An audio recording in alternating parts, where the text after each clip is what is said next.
Hello বন্ধুরা, কেমন আছো? আশা করছি সকলেই ভালো আছো এবং সুস্থ আছো। তো আজকে তোমাদের সঙ্গে আমি ফুড সাব ইন্সপেক্টর, সকলেই তোমরা দেখতে পাচ্ছ যে ফুড সাব ইন্সপেক্টর 2019 সালের যে প্রশ্নপত্র কেমন ছিল, প্রশ্নপত্র এবং 2019 সালে প্রশ্নের ধরন কেমন ছিল সেগুলো তোমরা জানতে পারবে। কেন আজকে আমি এই ক্লাসটি করাচ্ছি তার কারণ তোমরা সকলেই অলরেডি জেনে গেছো যে ওয়েবসাইটে কিন্তু পিএসসির ওয়েবসাইটে ফুড সাব ইন্সপেক্টর যে পরীক্ষার ডেট সেটা কিন্তু অলরেডি ওরা ঘোষণা করে দিয়েছে। 16 এবং 17ই মার্চ কিন্তু তোমাদের পরীক্ষা হবে। দুটো ডেটে এবার পরীক্ষা হবে, শনিবার এবং রবিবার, কারণ ক্যান্ডিডেটস অনেক বেশি, সেই জন্য কিন্তু দুটো ডেটে পরীক্ষা হবে এবং দুটো করে শিফট, টোটাল 4টে শিফটে এক্সাম হবে। তো দেখো, আজকে আমি কোশ্চেনগুলো তোমাদের বলবো এবং পাশাপাশি এর কিছু কোশ্চেনের অ্যানালাইসিসও করব, যাতে তোমাদের একটা প্রাথমিক একটা ধারণা হয় যে কোন কোন জায়গা থেকে প্রিভিয়াস ইয়ার মানে 2019 সালে কোশ্চেন এসেছিল। তাহলে সামনে কোন টপিকগুলো আমাকে একটু বেশি করে পড়তে হবে, যাতে ওই জায়গায় দেখো পিএসসি কিন্তু একটু ফলো করে যে আগের যে কোশ্চেনগুলো এসেছে পাশাপাশি ওর রিলেটেড কোশ্চেনগুলোই তোলে। কিন্তু তার মানে এটাই না যে এই টাইপের কোশ্চেনই দেবে, আমাদেরকে ওভারঅল কিন্তু সব রকমভাবে প্রিপারেশন রাখতে হবে। ওকে, তো চলো, আর একটা কথা না বললেই নয়। তোমাদের যাদের কেপি কনস্টেবল এবং লেডি কনস্টেবলের মেইন এক্সামের যে রেজাল্ট পাবলিশড হয়েছে, যারা অলরেডি তোমরা কোয়ালিফাই করেছো তাদের সবার জন্য আমাদের এআর একাডেমি 13-এর পক্ষ থেকে শুভকামনা রইল। চলো এবার আমরা দেখে নিই যে কোশ্চেনগুলো কেমন ছিল। দেখো, প্রথম কোশ্চেনটা কেমন ছিল, কোন বিজ্ঞানী a brief history of time নামে বইটি লিখেছেন? এর অ্যান্সার হয়ে যাবে স্টিফেন হকিং। ওকে, দেখো এর পাশাপাশি যে পাস্তুর, লুই পাস্তুর কিন্তু জলাতঙ্ক রোগের টিকা আবিষ্কার করেছিল। ওকে, জলাতঙ্ক রোগের কিন্তু টিকা আবিষ্কার করেছিল। চলো আমরা পরবর্তী প্রশ্নটা দেখি যে 2 নম্বর প্রশ্নটা দেখো কি বলেছে। 2 নম্বর প্রশ্নটা বলছে যে শান্তিস্বরূপ ভাটনগর পুরস্কার এর সঙ্গে যুক্ত কোনটি? তো এর অ্যান্সার হয়ে যাবে আমাদের option B is the right option, বিজ্ঞান ও প্রযুক্তি। চলো 3 নম্বর প্রশ্নটা কি বলছে আমরা দেখে নিই। দেখো 3 নম্বর প্রশ্নটা বলেছে যে দক্ষিণ গোলার্ধে সামার সলস্টিস বা উত্তরায়ণ ঘটে কোন ডেটে? এর অ্যান্সার হয়ে যাবে কিন্তু আমার অপশন এ 22শে ডিসেম্বর। পাশাপাশি দেখো বাকি যে এখানে ডেটগুলো আছে সেগুলো সম্বন্ধে আমরা কয়েকটা তথ্য আজকে জানবো। 23শে সেপ্টেম্বর এবং 21শে মার্চ, এই দুটো ডেটে আমাদের পৃথিবীতে দিন ও রাতের দৈর্ঘ্য কিন্তু সমান হয়। কি বললাম বুঝতে পেরেছো?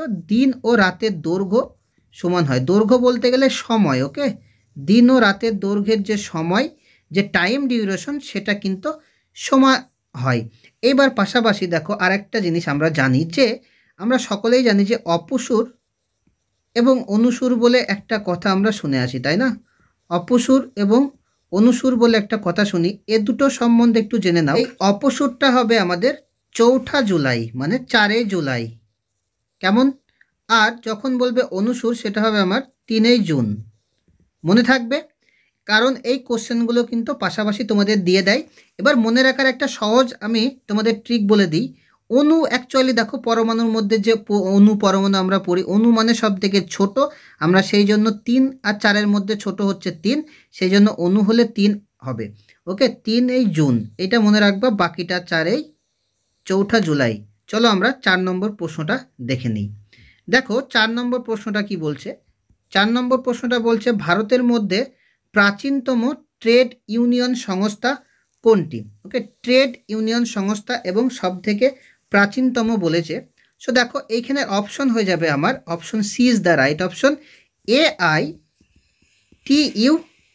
ওকে, যদি বলে AITUC এর ফুল ফর্মটা কি, তাহলে এর ফুল ফর্ম হয়ে যাবে আমার All India Trade Union Congress. Okay, All India Trade Union Congress, এবং এটা প্রতিষ্ঠিত হয়েছিল 1920 খ্রিস্টাব্দে এটা প্রতিষ্ঠিত হয়েছিল। চলো 5 নম্বর প্রশ্নটা কি বলছে আমরা দেখি। দেখো 5 নম্বর প্রশ্নটা যেটা বলছে যে কৃষি গবেষণায় ভারতীয় পরিষদ কোথায় অবস্থিত, মানে কৃষি গবেষণাগার কোথায় অবস্থিত সেটা জানতে চেয়েছে। তো এর অ্যান্সার হয়ে যাবে আমার অপশন সি, নয়াদিল্লি। চলো পরবর্তী প্রশ্ন কি আছে আমরা দেখি। 6 নম্বর প্রশ্নটা দেখো কি বলছে, জিরো আওয়ার কি। এটা একটা পলিটি থেকে কোশ্চেন। কি বলছি বুঝতে পেরেছো? তাহলে তোমরা পাশাপাশি একটু মনে রাখবা যে কোন জায়গা থেকে কোন কোন কোশ্চেনগুলো কিন্তু তুলছে। প্রিভিয়াস ইয়ার কোশ্চেন চেক করার মানেই হচ্ছে এটা কোন কোন জায়গাটা আমাকে একটু ভালো করে পড়তে হবে। চলো দেখি এর অ্যান্সারগুলো। দেখো আমি অপশনগুলো সব বলছি না, জাস্ট তোমরা বুঝে নাও যে তোমরা একবার নিজেরা পড়ে নেবে। আমি এখানে বেশি সময় ইনভেস্ট করছি না, জাস্ট অ্যান্সারগুলো তোমাদেরকে বলে দিচ্ছি। এর অ্যান্সার হয়ে যাবে অপশন বি, যখন সর্বাধিক গুরুত্বপূর্ণ বিষয়গুলি উত্থাপিত হয়। 7 নম্বর কোশ্চেনটা চলো আমরা দেখি। 7 নম্বর কোশ্চেন কি বলছে, নিম্নলিখিত কোন পাথর মার্বেলে রূপান্তরিত হয়। ক্লিয়ার, মার্বেলে রূপান্তরিত হয়। সো এখানে যে অপশনগুলো আছে সেই অপশনের সাপেক্ষে অ্যান্সার হয়ে যাবে আমার চুনাপাথর। Option B is the right option. 8 number কোশ্চেনটা আমরা দেখে নিই। 8 নম্বর কোশ্চেন কি বলছে, নিম্নলিখিত কোনটি পুনর্বিকরণযোগ্য শক্তির উৎস নয়। ক্লিয়ার, পুনর্বিকরণযোগ্য শক্তি বলতে কি জিনিস, ফার্স্ট অফ অল আমাদের এটা জানতে হবে। মানে বলতে চাইছে যেগুলো তুমি ইউজ করার পর আর তুমি সেটাকে ফিরে পাবে না, যে শক্তিগুলো ইউজ করার পর আর তুমি পুনরায় সেটাকে আর ফিরে পাবে না। দেখো তাহলে এখানে জলবিদ্যুৎ এমন একটা জিনিস, সেটা তুমি আবার রিসাইকেল করে ফিরে পেতে পারো। সৌরশক্তিও সেরকম একটা, বায়ুশক্তিও সেরকম একটা, বাট জ্বালানি কোষকে আমরা আর পাবো না। ওকে, তা এর অ্যান্সার হয়ে যাবে আমার option C is the right option. 9 number কোশ্চেনটা চলো। 9 নম্বর কোশ্চেনটা খুবই একটা ইম্পর্টেন্ট কোশ্চেন এবং বিভিন্ন এক্সামে কিন্তু এটা দিয়ে দেয়। এটাকে ভিভিআই করে নাও। দেখো কি বলেছে, সুফি শব্দটি এসেছে। এটার অ্যান্সার হয়ে যাবে অপশন বি, এক ধরনের পোশাক থেকে। Clear, option B is the right option. চলো 10 নম্বর প্রশ্নটা কি বলছে। 10 নম্বর প্রশ্নটা আমরা দেখে নিই। এই কোশ্চেনটা পিএসসির খুবই একটা ফেভারিট কোশ্চেন, প্রায় এক্সামেই দেয়। সূর্যগ্রহণ ঘটে যখন। অনেকেই আমাদের এর সঠিক ধারণাটা নেই, এই জন্য কিন্তু আমরা অনেকে ভুল করি। তো এর অ্যান্সারটাকে কী হবে দেখো, এই অ্যান্সারটা হয়ে যাবে আমার, যখন দেখো বলেছে চাঁদ সূর্য পৃথিবীর মাঝে আসে। আমি একটু চিত্রসহ জিনিসটাকে বোঝাই। যদি আমার এইটা সান হয়, সূর্য হয়, ভালো করে দেখো, তাহলে এর অ্যারাউন্ডে আমাদের আর্থ রোটেট করছে, ঘুরছে, তাই তো। এই যদি আমার পৃথিবী হয়, এই যদি আমার পৃথিবী হয়, ভালো করে একটু বোঝার চেষ্টা করো, মনে রাখার একটা ট্রিক্স। এটা যদি পৃথিবী হয়, পৃথিবী এইভাবে রোটেট করে, তাই তো।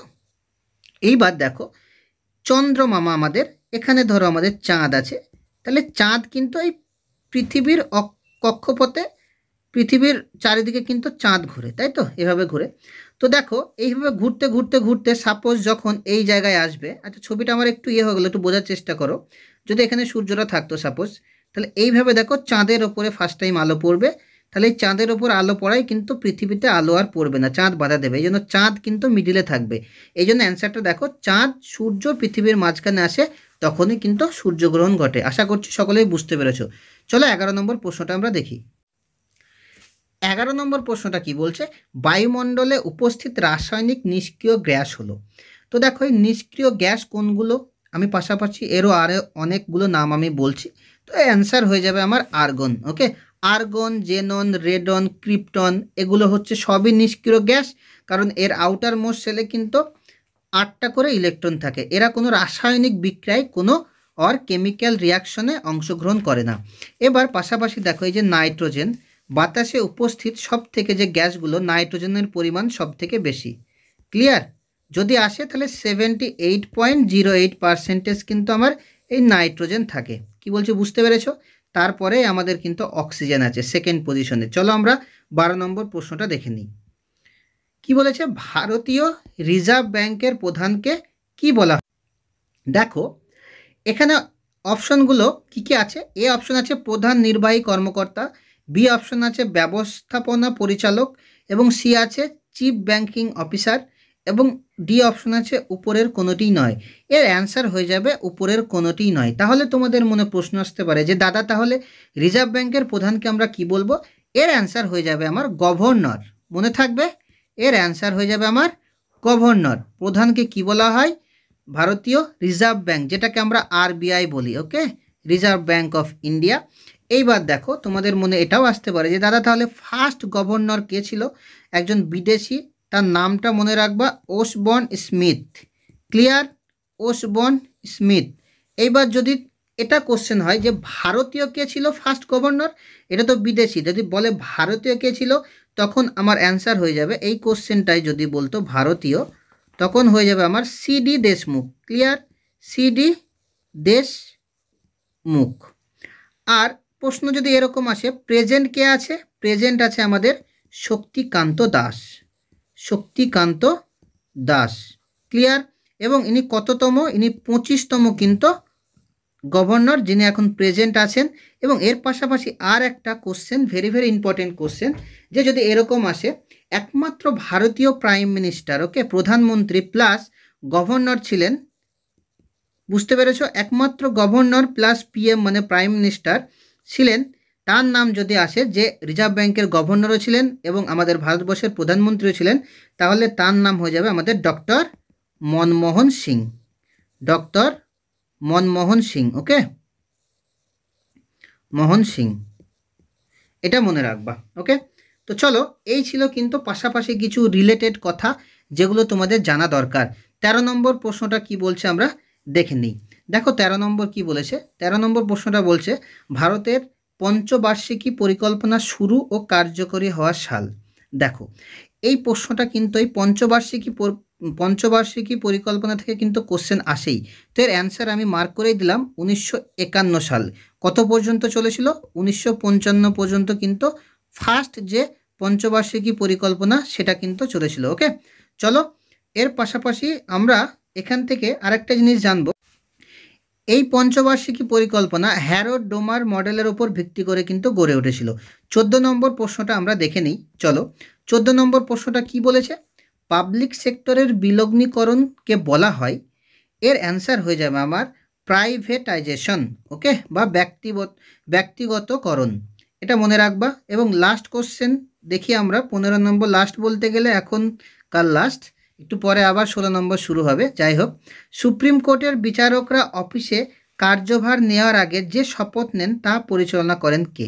ওকে, এর অ্যান্সার হয়ে যাবে অপশন বি, রাষ্ট্রপতি বা উপরাষ্ট্রপতি। ওকে, রাষ্ট্রপতি বা উপরাষ্ট্রপতি। 16 নম্বর কোশ্চেনটা আমরা দেখে নিই। 16 নম্বর প্রশ্নটা দেখো কি বলেছে। ভিটামিন যা সাধারণভাবে মানুষের প্রস্রাবের দ্বারা নির্গত হয়। যারা আমাদের এয়ার একাডেমি 13-এর ক্লাস রেগুলার করো, তারা জানো যে এই কোশ্চেনটা আমি এর আগে অনেকবার করিয়েছি, তো তারা সকলেই পারবে। আর যারা জানো ইন জেনারেল তারা তো পারবে। এর অ্যান্সার হয়ে যাবে ভিটামিন সি। ওকে, দেখো এই ভিটামিন সম্বন্ধে ক্লাস কিন্তু আমাদের অনেকগুলো করা আছে, তোমরা দেখে আসতে পারো। তাও আমি কিছু কথা বলি। ভিটামিন এ এর রাসায়নিক নাম অনেক সময় দিয়ে দেয়, এর রাসায়নিক নাম হচ্ছে রেটিনল। কি বলছি বুঝতে পেরেছ? রেটিনল। এবং যদি বলা হয় এর অভাবজনিত কারণে কোন রোগ হয়? রাতকানা রোগ হয়। রাতকানা রোগ হয়, বা যেটাকে আমরা নাইট ব্লাইন্ডনেস বলে থাকি। ওকে, দেখো এরপরে ভিটামিন ডি। এই ভিটামিন ডি এর যদি অভাবে কোন রোগ হয় সেটা আমি একটু পরে আসছি, বা রিকেট রোগ হয়। ওকে, রিকেট রোগ আমি বলেই দিলাম, রিকেট রোগ, হাত পা হাড় শুরু হয়ে যায়। এবং ভিটামিন ডি এর যদি রাসায়নিক নাম বলে সেটা হয়ে যাবে আমার ক্যালসিফেরল। কি বলছি নামগুলো একটু মনে করে রাখবা, ক্যালসিফেরল। ওকে, এবং ভিটামিন সি যদি বলা হয় অ্যাসকর্বিক অ্যাসিড। ভিটামিন সি এর রাসায়নিক নাম হচ্ছে অ্যাসকর্বিক অ্যাসিড।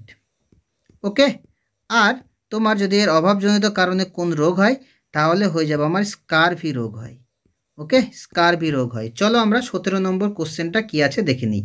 কি বলেছে দেখো, কাদের দ্বারা লোকসভার স্পিকার নির্বাচিত হন? কাদের দ্বারা লোকসভার স্পিকার নির্বাচিত হন? Option C is the right option, কারণ লোকসভা যেহেতু, তাহলে লোকসভার সমস্ত সদস্যদের দ্বারাই কিন্তু এই লোকসভার স্পিকার নির্বাচিত হবেন। ওকে, চলো আমরা 18 নম্বর কোশ্চেনটা কি আছে দেখে নিই।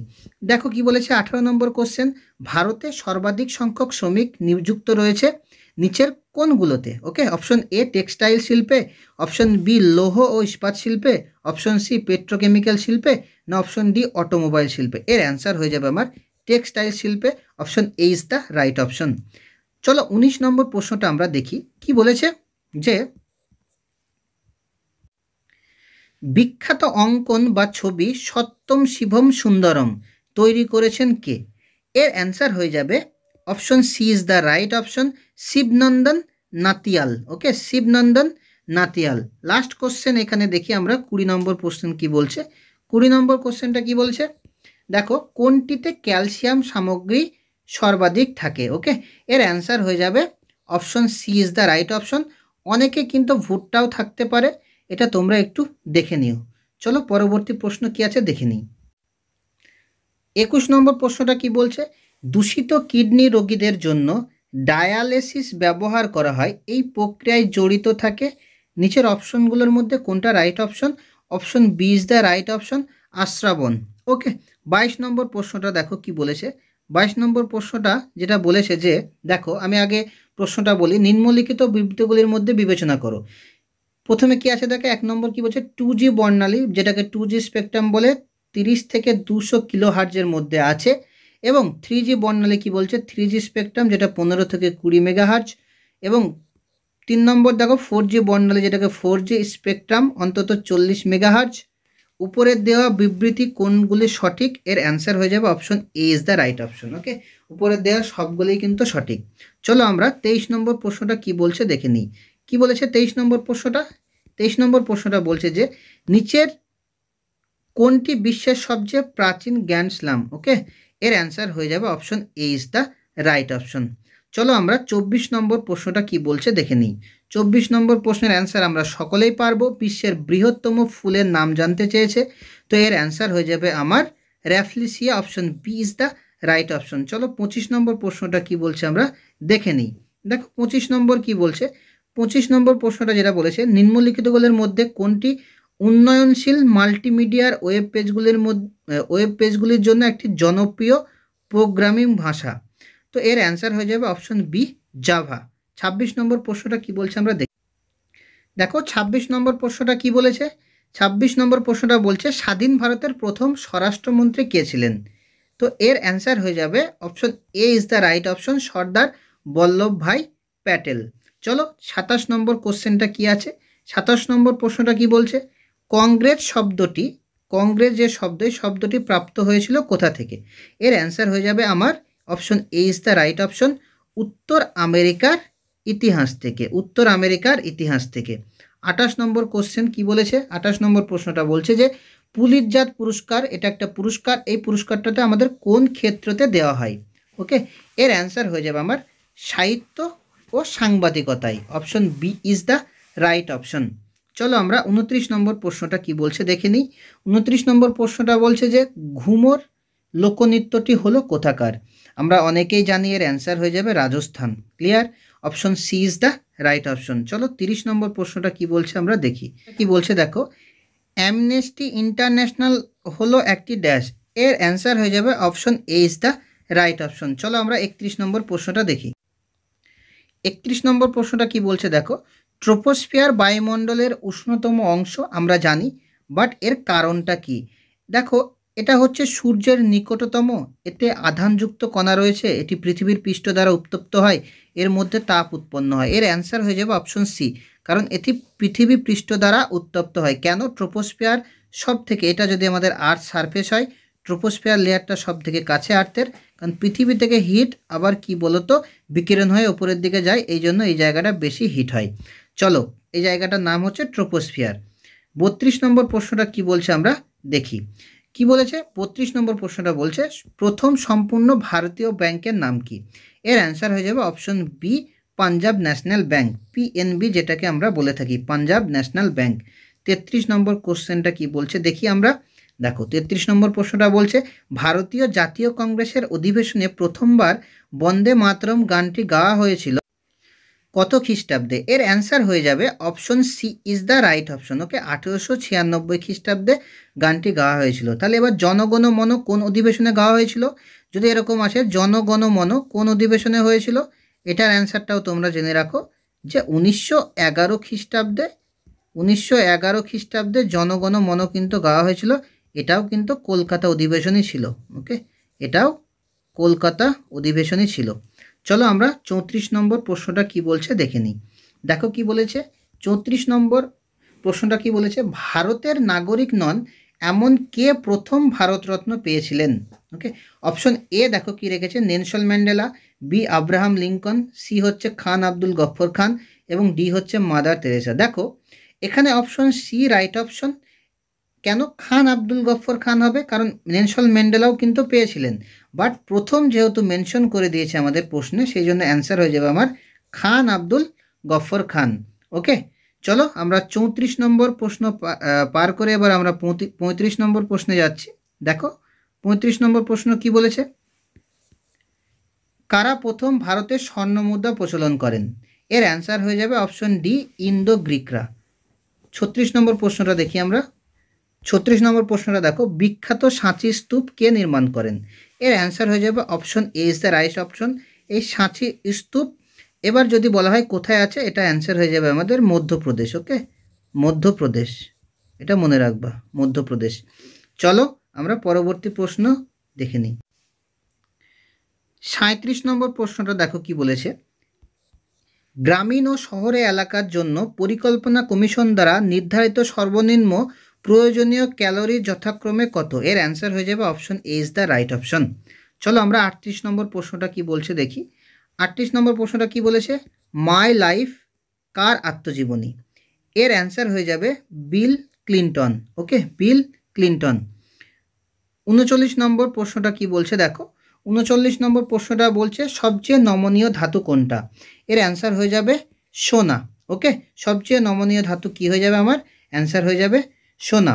এবার এর পাশাপাশি আরেকটা জিনিস পারদ, ওকে, যাকে আমরা মার্কিউরি বলি, এই পারদ কিন্তু তরল।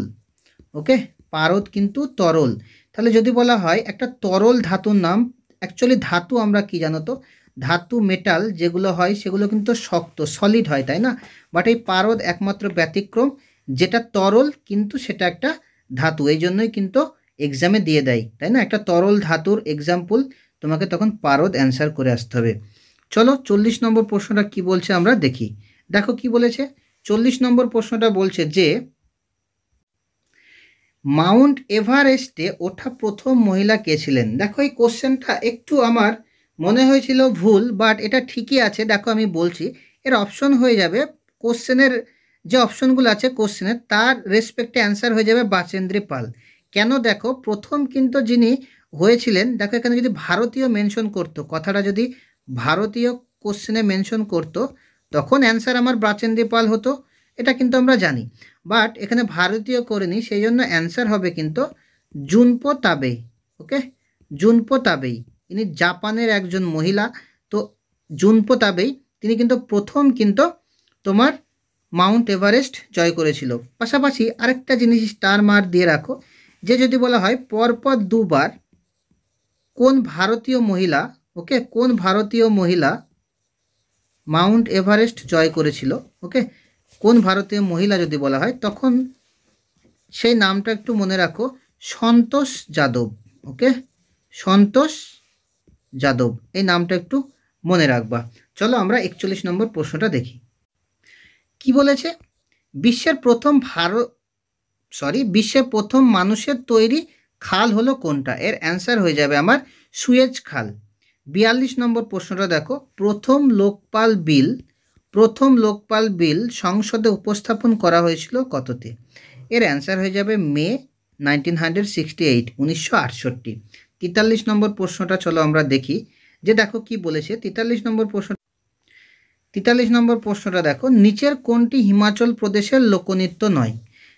লোকনৃত্য নয় বলেছে, সো দেখো ধমন, ছাপেলি, মহাতু এগুলো সবই হিমাচল প্রদেশের একটা লোকনৃত্য, যেহেতু নয় বলেছে, সো অপশন আমার D is the right option.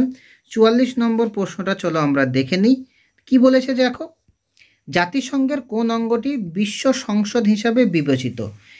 Option A সাধারণ পরিষদ, option A is the right option. 45 নম্বর প্রশ্নটা চলো আমরা দেখি, যে কি বলেছে, 2020 সালে অলিম্পিক অনুষ্ঠিত হবে কোথায়? জাপানের টোকিওতে। ওকে, জাপানের টোকিওতে, এটা তখনকার সময়ের কারেন্ট অ্যাফেয়ার্স। ওকে, জাপানের টোকিওতে। চলো আমরা পরবর্তী প্রশ্ন 46 নম্বর প্রশ্ন দেখি। কি বলেছে 46 নম্বর প্রশ্ন, মন্ত্রীদের নির্বাচন হতে পারে লোকসভা, রাজ্যসভা, 3 নম্বর হচ্ছে আইনসভার বাইরে। তো এই অপশনটা এখনই আমি তোমাকে নেগলেক্ট করতে বলছি, এটাকে এড়িয়ে যেতে বলছি। সো অপশন এ আর বি যেখানেই থাকবে, মানে অপশন এ মানে 1 আর 2 যেখানে থাকবে সেটা আমার রাইট অপশন হয়ে যাবে। দেখো আমার সিতে বলা আছে 1 ও 2, so C is the right option. চলো আমরা 47 নম্বর প্রশ্নটা দেখি কি বলেছে। কোন ধারা বা কোন আর্টিকেল ভারতের বাকি অংশের থেকে জম্মু ও কাশ্মীরকে আলাদা করেছে? আমরা সকলেই জানি আর্টিকেল 370, 370। ক্লিয়ার? চলো 48 নম্বর প্রশ্নটা দেখি আমরা কি বলছে। একটি পালক, ওকে, একটি পালক একটি কাঠের বল বা একটি ইস্পাতের বলের মধ্যে শূন্যস্থানে কোনটি সবচেয়ে দ্রুত পতিত হবে? দেখো এইখানে প্রশ্নটা একটু ঘুরিয়ে দিয়েছে যে শূন্যস্থান, এই কথাটা মেনশন করে দিয়েছে। শূন্যস্থান বা ফ্রি স্পেস যেখানেই তোমাকে মেনশন করবে, তুমি যত ভারী হালকা যাই ফেলো না কেন সকলেই কিন্তু সমান দ্রুততায় নিচে নামবে। So option D is the আমার রাইট অপশন। ওকে, সবগুলি সমান দ্রুততায় আমার নিচে নামবে, কারণ এখানে আমার শূন্যস্থানটা মেনশন করেছে। 49 নম্বর প্রশ্নটা চলো দেখি। নিচের কোন জোড়া ঠান্ডা রক্তের প্রাণীদের শ্রেণীভুক্ত? ওকে, মানে কাদের রক্ত ঠান্ডা হয়? পাখি বানর হবে না, সাপ পাখি হবে না, কারণ সাপ হলেও দেখো পাখি নেই। এখানে ব্যাঙও আছে দেখো, আবার সাপও আছে। So option C is the right option. Okay, চলো আমরা লাস্ট কোশ্চেন আজকের 50 নম্বর প্রশ্নটা চলো আমরা দেখে নিই কি বলেছে 50 নম্বর প্রশ্নটা। দেখো, সূর্যের শক্তি মুক্তির জন্য কোনটি দায়ী? ওকে, মানে সূর্যের যে শক্তি উৎপন্ন হয় তার জন্য দায়ী কে আমাদেরকে বলতে হবে। ফিশন না ফিউশন না রাসায়নিক ভাঙন না মহাকর্ষীয় সংযোজন?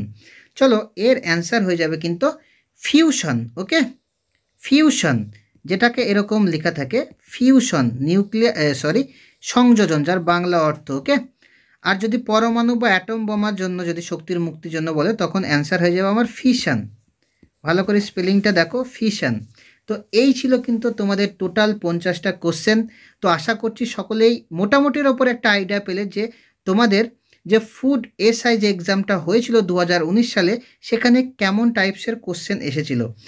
তো দেখো তোমরা সকলেই কিন্তু যেহেতু তোমাদের এক্সামের ডেট দিয়ে দিয়েছে, তো আমি সকলকেই বলবো বসে না থাকে কিন্তু তুমি তোমার জীবনের সর্বস্বটা দিয়ে তুমি তোমার লক্ষ্যমণ্ডিত করার জন্য তুমি রেগুলার একটা টাইম মেনটেন করে পড়াশোনাটা করো। ওকে, তো চলো এই ছিল কিন্তু তোমাদের প্রশ্ন। আবারও তোমাদের জন্য নতুন একটা ক্লাস নিয়ে আসবো, ততক্ষণ পর্যন্ত টাটা।